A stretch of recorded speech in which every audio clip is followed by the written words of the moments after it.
Magandang gabi po sa lahat. Tayo nagbabalik ulit dito sa ating YouTube channel, Samuel Soriano TV29, para mag-discuss ulit ng another coins. At ito po ay ating hilig, mangulikta ng barya.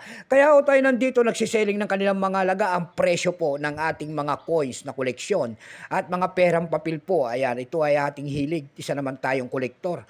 Maraming salamat po sa lahat ng ating mga subscriber. Ayan, Luzon, Visayas, Mindanao, kung sa kayong dako ng mundo po, keep safe po sa lahat and God bless. Maraming salamat po sa sumusuporta dito sa aking munting YouTube channel.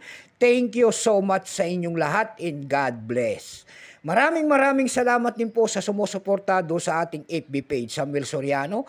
Lahat po na nakapalo doon sa akin at nagtsatsaga po na nanonood doon sa aking FB page at dito sa aking YouTube channel ay maraming salamat sa inyong lahat. Ayan. Maraming salamat, lalo na yung mga nagsisend ng star doon sa aking FB page. Thank you so much sa inyong lahat.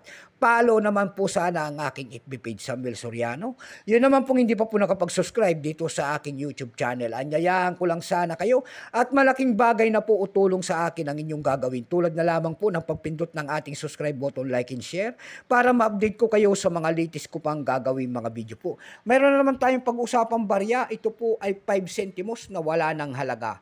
Tinatapon na sa kalsada. Ayan. Year 2007.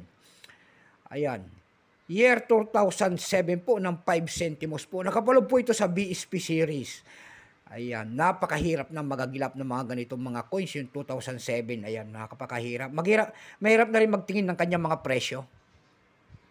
Bago tayo magsimula sa ating talakayan, kilalanin mo muna natin siya para malaman natin ang kanyang presyo. Issue po, Philippines po.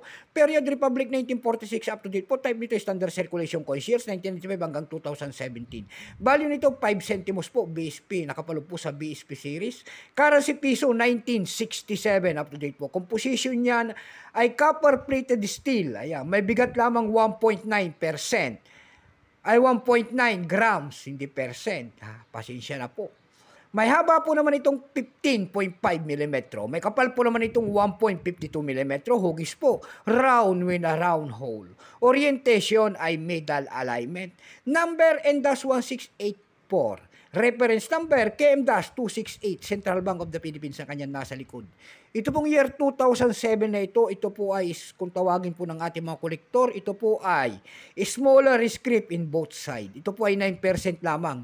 Wala pa pong may pakita ang ating Bangko Sentral kung ilang piraso ang ginawa sa barya na hawak natin.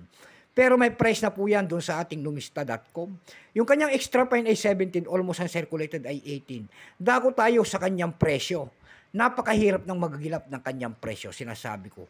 Doon na lang tayo nakakita sa Carousel PH ng presyo nito. Sa Carousel PH po, mayroon tayo nakita nagbebenta doon ng 350 pesos. Sinasabi niya na hard to find na to. Meron na rin tayo nakita doon nagbebenta nito ng 250 pesos. Yung pinakamalit po doon ay 100 pesos. Ayan lamang po ang ating may babahagi. Keep safe po sa lahat and God bless.